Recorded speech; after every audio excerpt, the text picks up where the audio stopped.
No niin, kokeillaan kuoria vähän kaapelia Vevorin tämmöisellä halpis kuorimakoneella. Tää on periaatteessa manuaalinen kuorimakone, missä on semmonen veivi tulee mukana, millä saa pyöritettyä tuota kampea, mutta siihen saa myös porakoneen kiinni. Niin on huomattavasti helpompaa tää kuoriminen. Täältä aluksi säädetään ohjurit kohdalleen ja terä sopivaksi.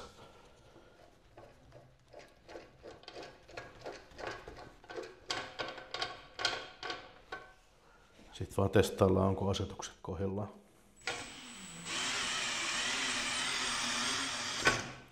Aika hyvältä näytti.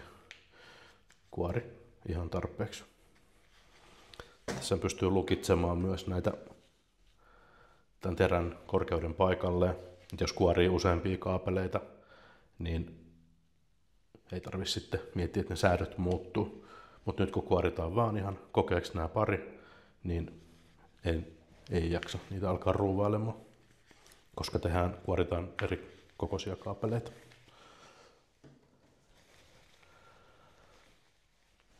Siitä kun on suojakuori saatu kuorittua tällä isoimmalla aukolla, niin sitten säädetään kaapeliin sopiva seuraava koko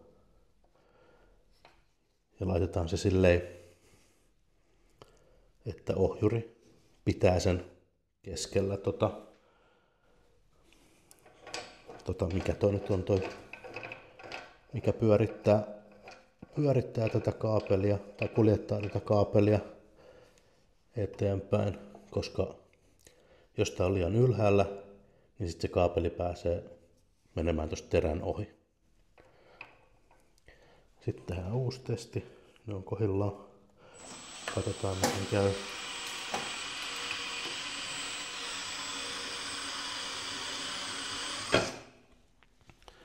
Nyt kun nähdään, että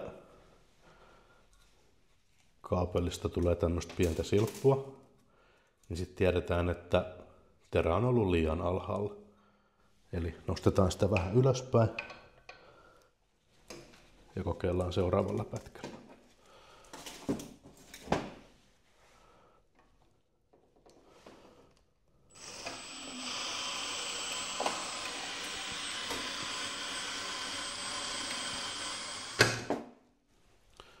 Nyt näyttää jo paremmalta. Sisäpuolen kaapeli suurin piirtein ehjä. Eli vieläkin voitaisiin pikkasen nostaa terää ylös.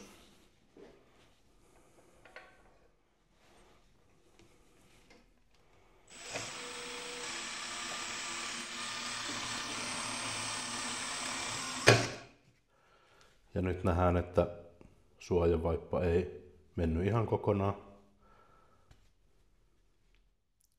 Tai auennus, siis leikkaantunut kokonaan auki, niin vähän kiristetään lisää ja vedetään uudestaan.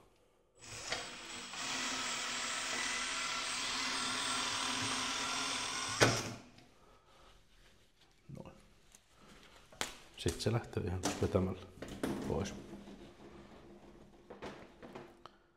Ja tässä, jos haluaa helpottaa omaa duunia, niin voi vetää sen 2 kertaa läpi. Eli aluksi kerran toiselta puolelta. Ja sitten kun vetää uudestaan tosta, työntää sen niinku tavallaan just toisinpäin tonne väliin, niin sitten tää lähtee niinku helpommin tää suojakuori vähän niinku itsestään oikeastaan pois. Tuossa säästää pikkasen siltä repimisen vaivalta, kun tavallaan se kuori lähtee helpommin veke, mutta tietysti aikaa menee enemmän, koska se joudut vetää sen 2 kertaa tuosta läpi. Et ihan oman priorisoinnin mukaan, että arvostaako helppoutta vai aikaa, niin tekee sitten omat ratkaisunsa. Sitten mä oon tähän porakoneeseen tehnyt tämmöisen niin sanotun vakionopeuden säätimen. Eli tollasen liipasimen saa lukittua määrätylle nopeudelle, niin sit voi syöttää tätä kaapelia ilman, että tarvii koko ajan itse painaa tuota liipasinta. Sulla on molemmat kädet vapaana tähän hommaan, niin se on vähän helpompaa.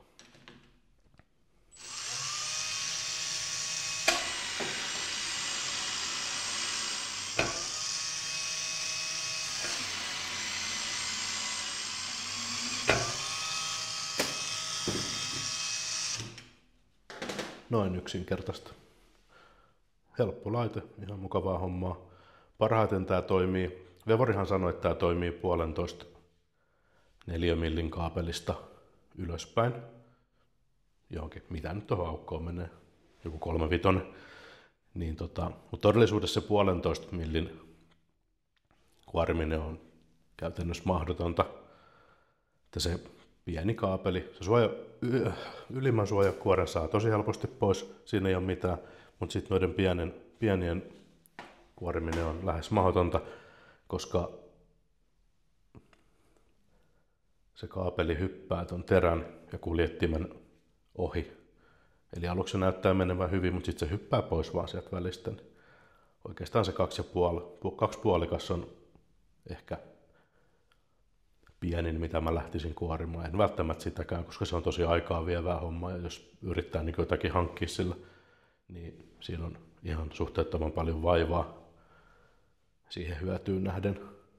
Mutta sitten 6 ylöspäin niin on todella helppoa ja tosi hyvä laite. Siinäpä se pikaesittely tällä kertaa.